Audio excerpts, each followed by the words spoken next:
everybody, I'm Lindsay Adler and I'm a portrait and fashion photographer based in New York. And today, I'd like to take a moment to walk you through the creation of a cinemagraph from start to finish. We'll talk about developing concept, shooting considerations, gear, post-processing output, and much more. We'll also talk about some useful tools like Cinemagraph Pro that makes it easy to create and also share your cinemagraphs. But first, what is a cinemagraph?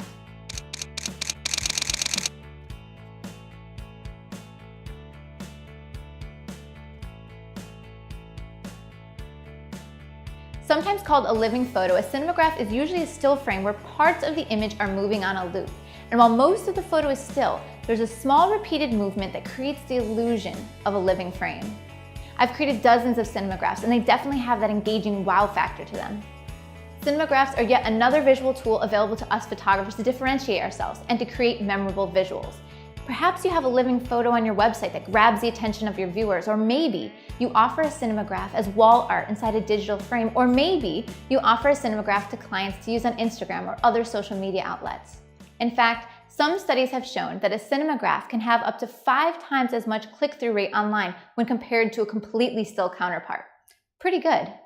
Either way, they're a lot of fun to create and they allow you to do something different. You may be familiar with the repeating GIFs of the past, and they were poor quality and slow load times, but today's technology and tools, using things like Flixel, allows us to share cinemagraphs in HD with millions of colors and share them everywhere online. But we'll talk about this more in depth a little later on, but first, let's plan and create a cinemagraph.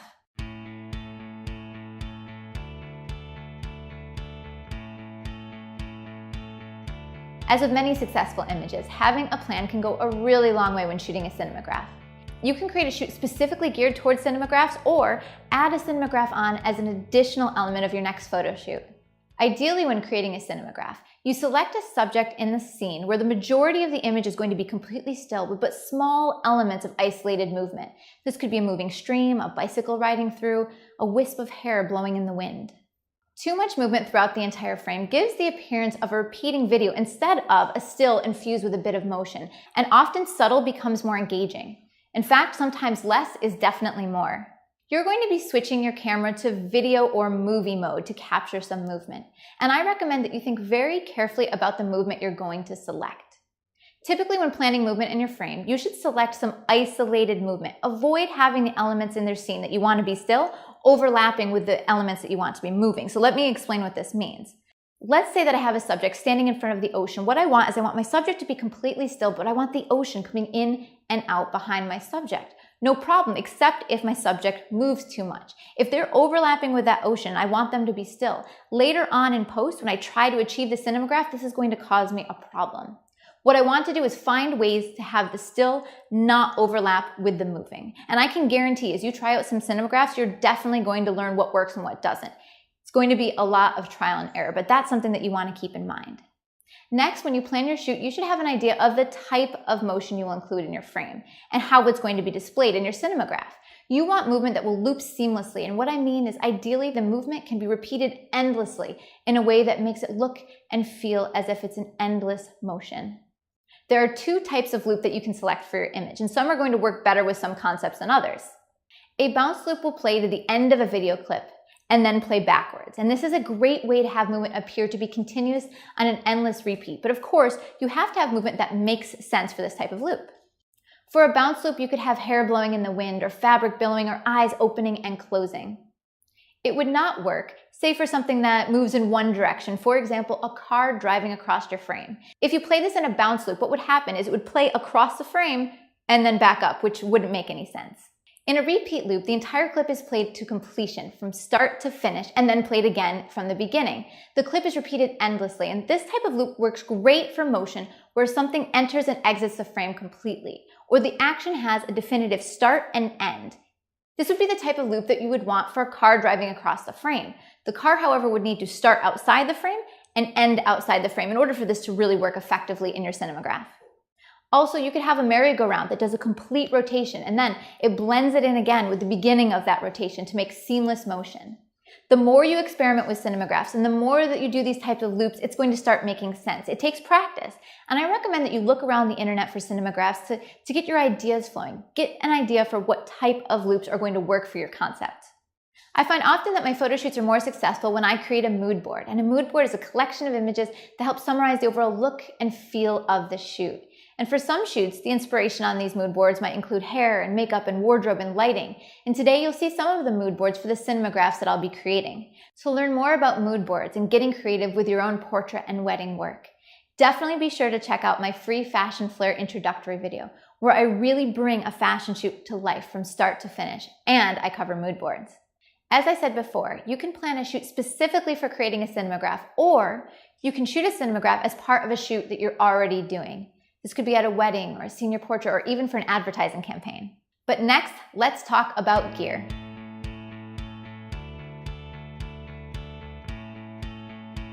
Okay, so you've got your concept, you've decided on the type of movement you want, but now let's talk about the gear that you're going to need and the camera settings you'll require.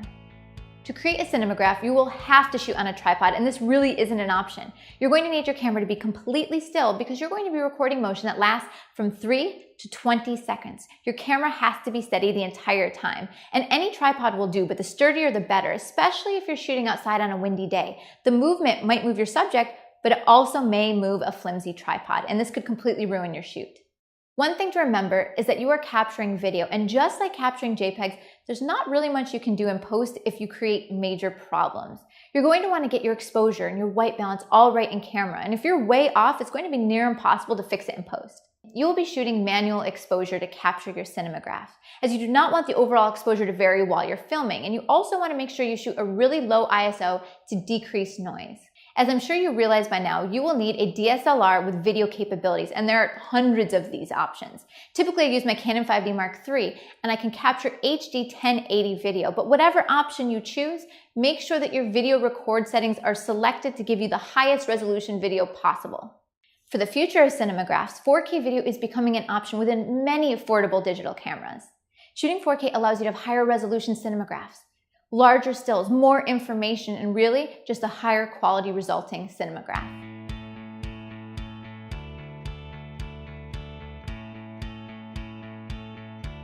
A cinemagraph is just really a mix between a video and still. And we've talked about motion, we've talked about video, but we haven't talked about capturing that still frame. There are two main ways to capture this still. The first and the easiest way is to pull it directly from the video, and you can select your favorite still frame from all the video you've captured, edit it, and use it as the base of your cinemagraph. This is the easiest way to be sure also that the video and the still match up. You're going to see this technique in action as I shoot a cinemagraph. Also, you can actually take a still frame with your camera, and this is going to give you a lot more raw information to work with and to edit with. Don't forget, however, that the high-res still isn't going to change the fact that your video is lower resolution, so in the end, the size of your cinemagraph is constrained by the size of the video you capture. The easiest way to light a cinemagraph is to use natural light, and because you are shooting video, you want a constant light source that isn't changing, that's not flickering. Avoid lighting conditions where there are dramatic changes in the light. You'll not be able to use strobes to light your videos, and if you do use strobe in your scene, this is going to be used for non-moving elements of your cinemagraph and later brought into post, but really this is too advanced for what we're going to cover now. Just know that it's possible. I also recommend taking a look at constant lights. You could use constant fluorescent lights like Kino Flows or ice lights. You could also use the modeling lights in your studio strobe if you don't have any other options. As long as you're correctly exposing and using the correct white balance and these lights aren't flickering, this might be a fantastic and affordable solution to light your first cinemagraphs. We've talked about concept, the gear, the lighting, and now it's time to shoot. Join me as we create some striking cinemagraphs. For this cinemagraph, I wanted to create an image, a moving image, that you can do with any woman with longer hair, which would just be hair blowing in the wind. But a lot of people don't have really expensive constant light, and maybe you want that look in the studio. So all I'm using here is a ProPhoto D1 Air 500 watt second with a ProPhoto 20-inch white beauty dish, and I'm using the modeling lights. That's it, I have the modeling light turned up on full power. Then I have my camera over here, Canon 5D Mark III, and I'm shooting with a 70-200. Now, this is something you want to be careful of. If you're shooting video or if you're shooting a cinemagraph with a longer lens, if you have your tripod mount on the camera itself and you're touching your camera a lot, what will happen is you'll get camera shake. So you're going to want to have a steady tripod, and also consider mounting the tripod to the lens. That's why a lot of these lenses that are bigger actually have the lens collars for stability. So I want to make sure that I have a stable lens, a stable shot. I'm using my modeling lights, And then on my camera, I want to make sure I have the right white balance. Right now in this scene, it's all tungsten light, but perhaps you're in a space that perhaps has window light. What you want to do is close the shades, close the curtains, use V-flats or garbage bags or anything to block out unwanted light, because you don't want mixed color temperatures. You don't want ambient and daylight mixing together. So that way I can get the correct color temperature here by setting my white balance to tungsten. The next thing that I have in this shot is subtle movement. So I have her posing in very still, and then the wind blowing in her hair. I want to make sure that the wind doesn't blow the hair across her face, because then if she moves a little bit, I'm not going to be able to put the two together. So I want her face totally still and her hair moving. And that's really it. I've got my modeling light, I've got a beautiful pose, I want good connection with camera, and then adding that element of motion. For this image, we wanted something really dramatic. I lit the scene with ProPhoto 500 watt second D1 airs. But I'm just using the modeling lights. We're not using the strobes. And these modeling lights are just tungsten bulbs. So as long as I set my camera to tungsten, it's going to be the correct color. Also, what I have to be careful of is that there's no other external ambient light.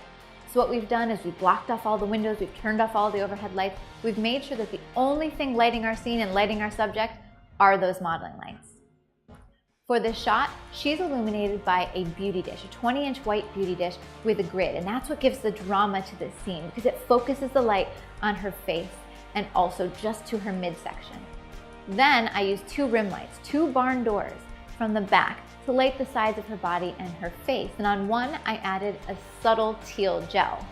But these weren't just for rim lights, they served a much more important purpose.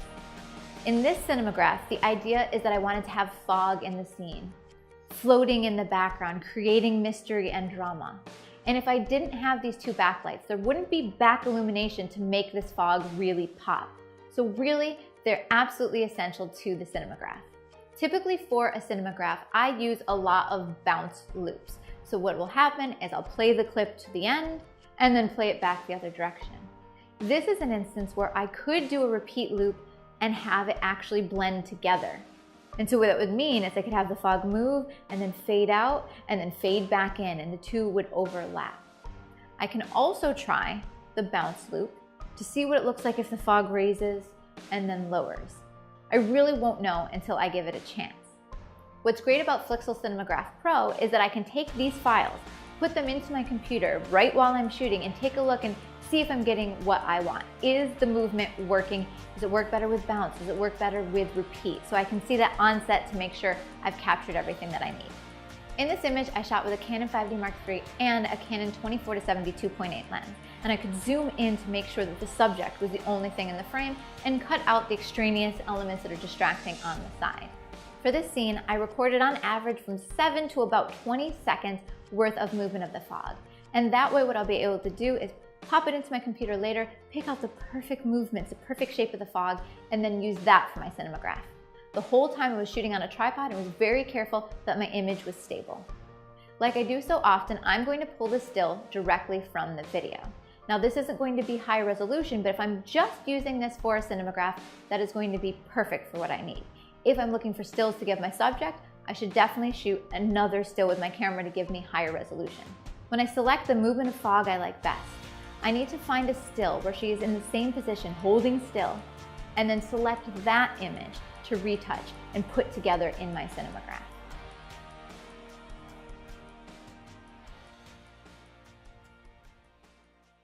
There are several ways to create cinemagraphs, but the easiest is definitely Flixel Cinemagraph Pro.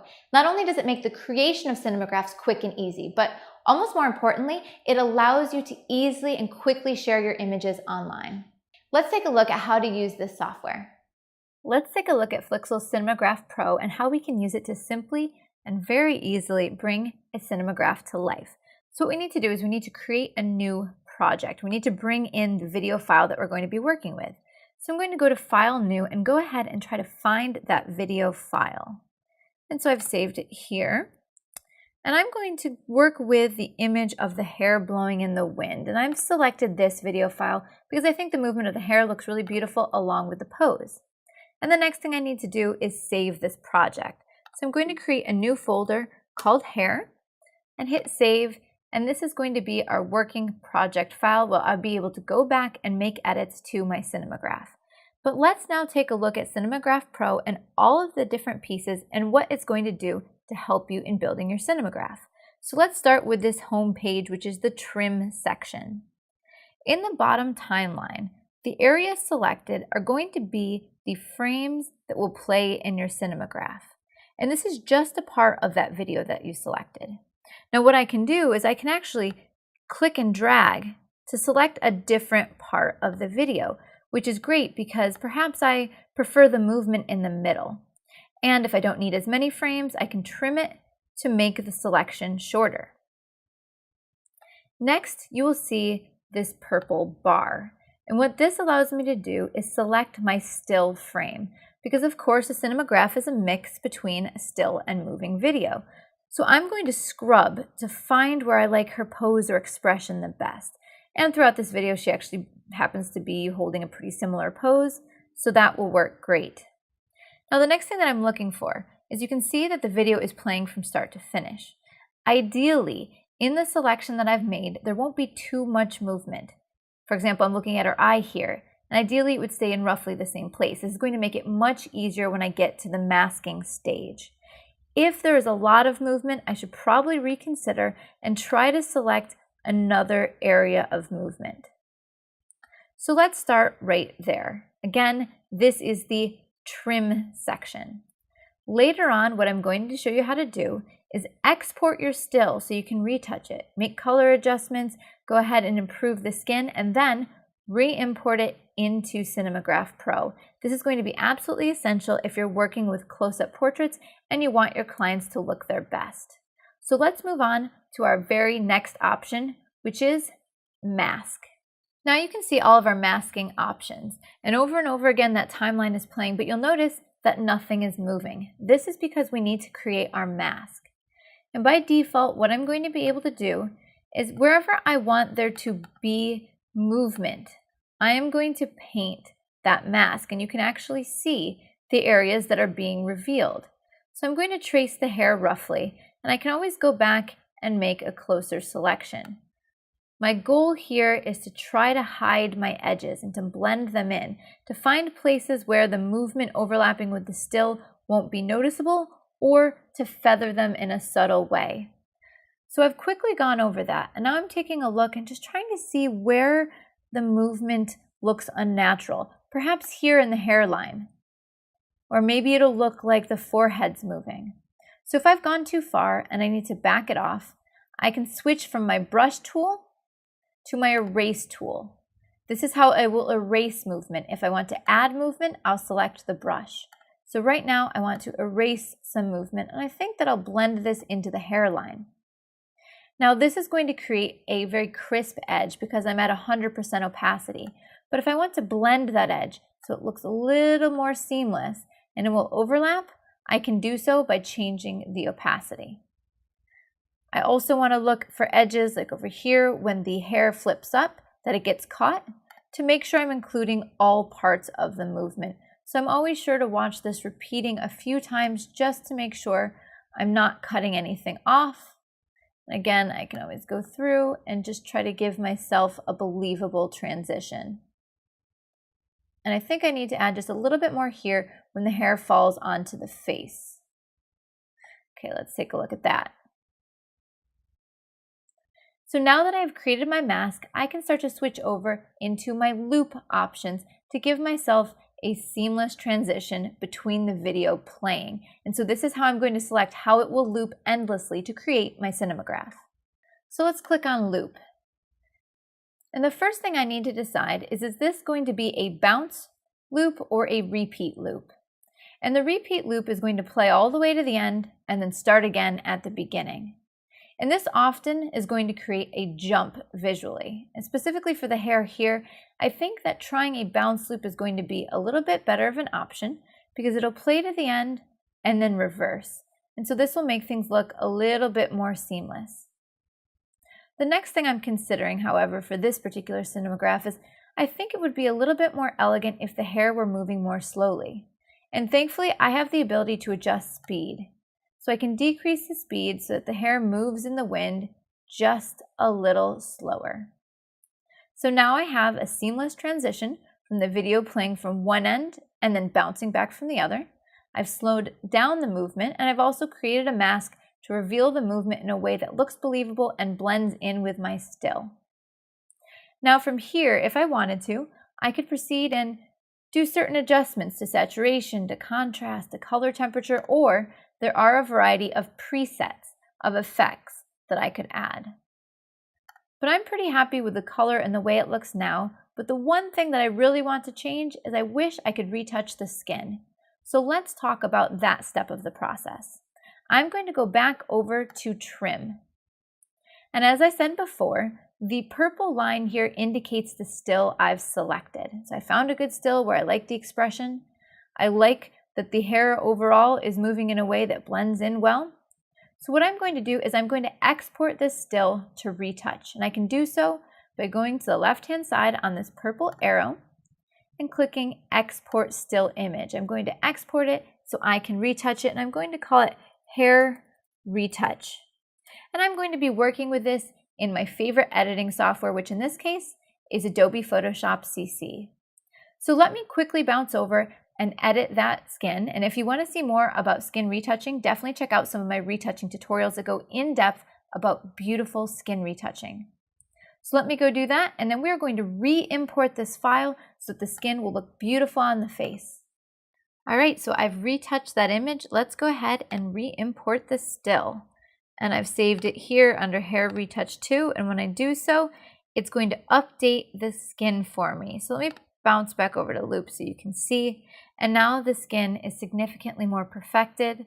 I've added some contouring, I've gotten rid of blemishes, and I could take this even more to an extreme if I wanted. In fact, I've even gone ahead and lightened her eyes.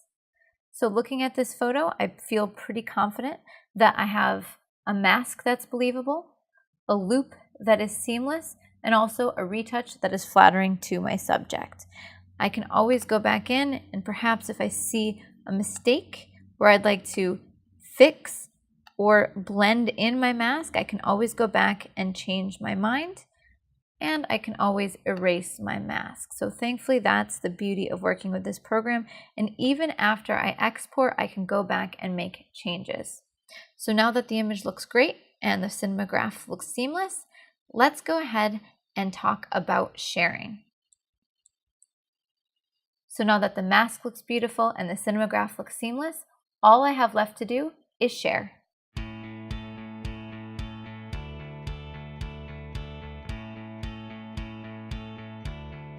You can create a Cinemagraph without external software just using Photoshop, or you can use Photoshop in conjunction with tools like Cinemagraph Pro. Photoshop gives you the same exposure and color tools to affect video the same way you would with stills. Play around with powerful options like adjustment layers, layer masks, and much more.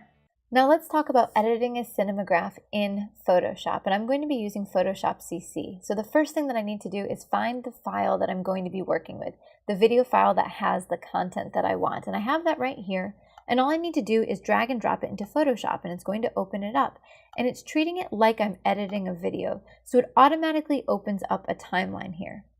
Now, although I recorded this video so that it's going to appear as video, as a horizontal, this is going to be a living image, so I'm going to rotate it so I can treat it as such and actually see the vertical as it was intended. So I'm going to go to Image, Image Rotation, and flip it counterclockwise. It'll ask if I need to convert it to a smart object, and that's fine. Okay, so we're going to work in Photoshop, and the reason you want to work in Photoshop is if you have a lot of toning and color corrections and things you want to do with color. So if I want to add contrast and I want to change the color and I want to add a split tone, all of that I can do in Photoshop, which is fantastic. So that's really the power of it. So let me explain how this works. I'm looking at the file here and I have a timeline down at the bottom. And what the timeline is, it's showing the entire video clip. And if I grab this blue marker and slide across, it shows the entire video. This is called scrubbing. I'm scrubbing across the frame. What I want to do is find the movement where the fog looks best. So perhaps somewhere right around here. And in Photoshop, you have an in point and an out point showing the start and end of the video, but I don't need all of this fog. So what I'm going to do is I'm going to drag these points in to select a smaller area of video. And so perhaps I only need somewhere between 5 and 10 seconds. And I want to make sure my subject is relatively still during this video. And so I can scrub over and I can end this piece. If she moved a lot, I could end it before she moves in order to make it easier for myself to mask. So this looks great right here. And now what I need to do is I need to select my still frame. To select a still frame, I'm going to scrub over and find the still that I like best, which let's just say it's right there. And I am going to use the rectangular marquee tool to select that frame, and then I will hit Command J. And what this does is it copies and pastes the still to a new layer, which you can see over here on the right-hand side. The problem is it's been added to the video group, and this is not a video piece, this is actually a still. So what I'm going to do is I'm going to click and drag it out of the video group. If you look back on our timeline, what that has done is it's created a new layer for the still, but it has added it after the video on the timeline. And that's not actually what I want. I want the still to overlap with the video because I'm going to selectively apply what parts of the still are going to be hidden to allow the movement to show through. All I need to do is grab this still element on the timeline and drag it over to my video segment, specifically over the in and out points. So now if I scrub over, I see no movement because the still is hiding it. This is where your knowledge of Photoshop is going to come into play because I need to mask in order to reveal some of the moving fog. Because right now, again, that still is hiding it. And so what we're going to do is we're going to add a layer mask. And to do so, you're going to come over here on the right-hand side of the layers palette to the bottom where you see that rectangle with a circle in it. And you're going to click while selected on your still to add a mask. Now, wherever you see white, the image next to it is applied, meaning the still is visible. But if I grab a black brush, wherever I paint black is going to reveal movement. And you can see that now when I scrub, that some of that movement is visible. Now it's a little bit difficult to see where you're masking, so what I recommend you do is hit the backslash key. And this is going to show you your mask in red. So now I can get in more carefully and very carefully mask to make sure that all of my fog is going to be visible. And if I accidentally go a little bit too far, maybe I go a little bit too far into the arm, it's not a problem. You simply switch over to painting white, and this will make sure that this part will be still image. Switch back to black. This part is going to be showing the movement underneath. So I can quickly paint around here to make sure I've selected that whole area. That looks good. And get a little bit more up here. And so I can make sure while zoomed in that everything looks good by scrubbing. But it's really hard to tell when you have the red showing. So if I hit the backslash key again, it hides my mask. And I can take a look and see if I have believable transitions. And the only thing I see that I might want to fix is I might want to reveal a little bit here. Show a little bit movement under the arm. And maybe a little bit closer to her head. And don't forget that with this brush, I can always change the flow or opacity in order to make the transition of movement actually be a gradient. So I could make it be a little less of a sharp line and a little bit more of a fade in and fade out. So let's view that movement again. And I can see if there are any problems being revealed. I see a little bit of movement in her dress here. So I can always go back and get rid of the mask on that area selectively. Okay, so I think that I'm all set here, but I could have done something quite similar to this in Cinemagraph Pro. Why would I bother to actually be working in Photoshop? And the power is this next step. It's the part that is image editing. So let's take a look at all of the different things I can possibly change. What's great about Photoshop is I have the power of adjustment layers and layer masks and color correction and all of that. So what I could do is I could come over here to my adjustment layers and I could improve the contrast, for example, by going to a curves layer and improve the contrast of my video. And then specifically, I could make a selection perhaps of her torso, feather this and maybe just lighten up her torso area. I could also make her paler and lighten up her skin tones. So let's give that a try. And I could do that by going to Adjustment Layers, Hue Saturation, and I could go in specifically to the yellows, which is skin tones, and desaturate a bit, and then lighten them up. And I could go specifically into the reds and desaturate a bit, and then lighten them up. And so notice just in a few steps, I've already done a lot to adjust the color and contrast. And so I want you to keep these things in mind. The benefit of Photoshop is just this: selective color, contrast, and special effects like this. I could then go in and increase the vibrance and saturation, so I really bring out some of the colors in this image.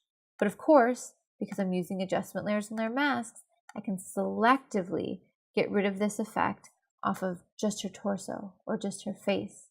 And then I can also add a color tone for a split tone, perhaps a blue in the shadows. And the way that I personally do that is by going to my half moon cookie, selective color, going into the black points, and adding a little bit of blue. Now, if all of this sounds foreign to you, you're not familiar with adjustment layers and layer masks and all of that, that's no problem. I have tons of other tutorials on that goes through in depth how to use adjustment layers and layer masks. I talk about adding split tones and playing with selective colors.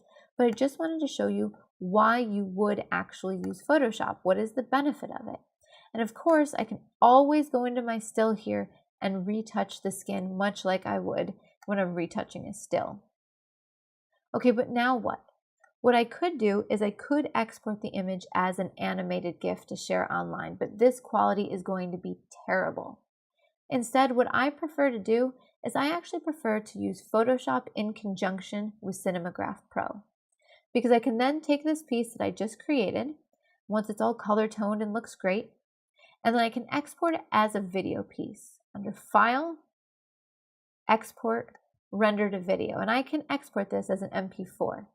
I can then take this piece into Cinemagraph Pro, make some adjustments, either do a bounce repeat, a loop, and then I will be able to upload it through Cinemagraph Pro to show a high quality image, a high quality cinematograph that I wouldn't be able to attain if I just exported as a GIF. So let's take a look at how I would use Cinemagraph Pro in order to reach these high quality image goals. I worked on my Cinemagraph a little bit more in Photoshop in order to get just the right color toning and everything else that I wanted, and then I brought it into Cinemagraph Pro as a new project. And here I am, you may be familiar again with the trim settings. And so I've selected this entire video clip, and I have a still again that it's been selected, but it's not going to really matter because I chose to do the masking in Photoshop. However, if you only wanted to use Photoshop just to do a little bit of toning and color correction, you could do that as well. What I really want to do is I really want to play around with loop. Because by default, if I just export as a video from Photoshop, there's not really a good looping option. What I want to do is I want to be able to make this fog look realistic. And right now it is set as a bounce loop, which is usually my go-to when I'm doing cinemagraphs, where it'll play to the very end and then play back in reverse. But it doesn't really look believable with the fog. I want to try something different. It doesn't look really like it makes sense to have the fog suck back in. So instead of a bounce loop, I'm going to try a repeat. And what it's going to do is it's going to play to the end and start over again. But if you watch it as is, what happens is there's going to be a pretty drastic jump. So this is why Cinemagraph Pro has an option for a crossfade. I can do a very slow crossfade that's going to fade the two clips together once it starts again, so it'll give me a more realistic blend. And the longer the crossfade, the smoother it's going to be, the more believable it's going to be. So I think that looks great. So even if I could achieve this in Photoshop easily, which it is actually quite challenging to do, the really important part now is how I share my files, because I'm going to be able to export this as a video that plays multiple times as an animated GIF, or upload via Cinemagraph Pro so that I can show it as a high quality Cinemagraph file.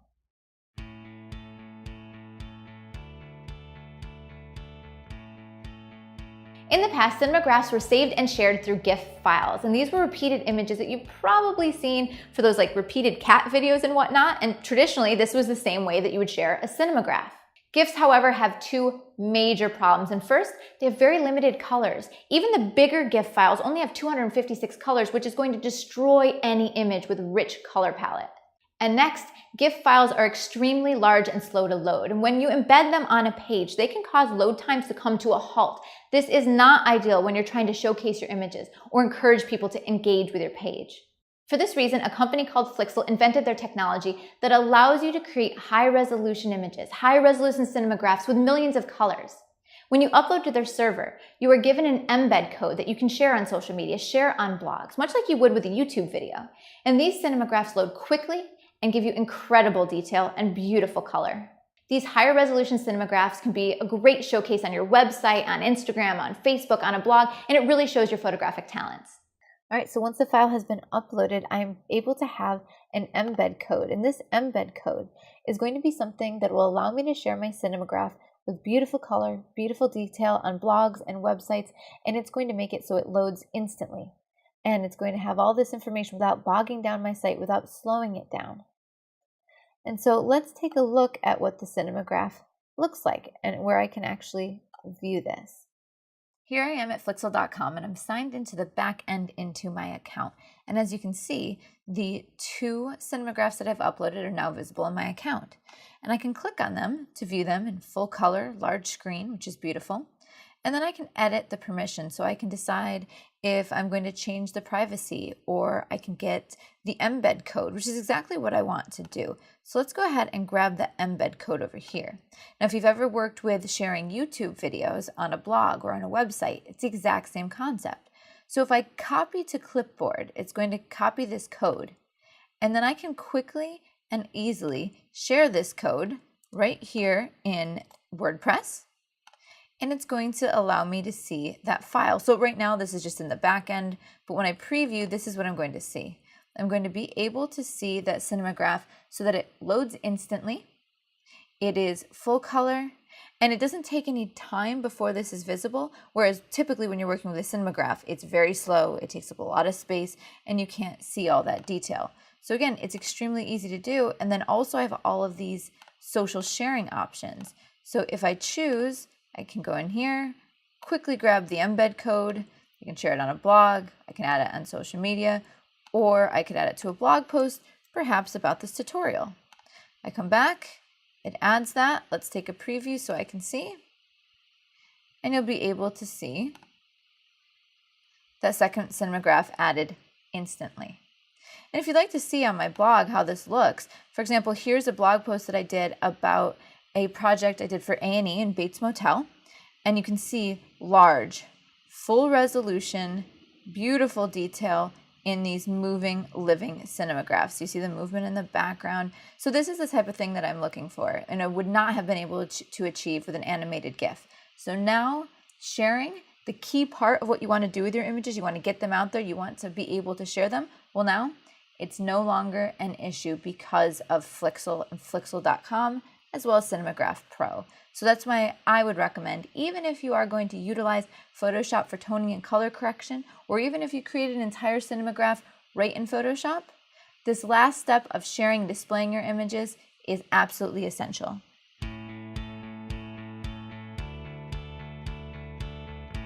I hope you've enjoyed learning about creating living photos from start to finish.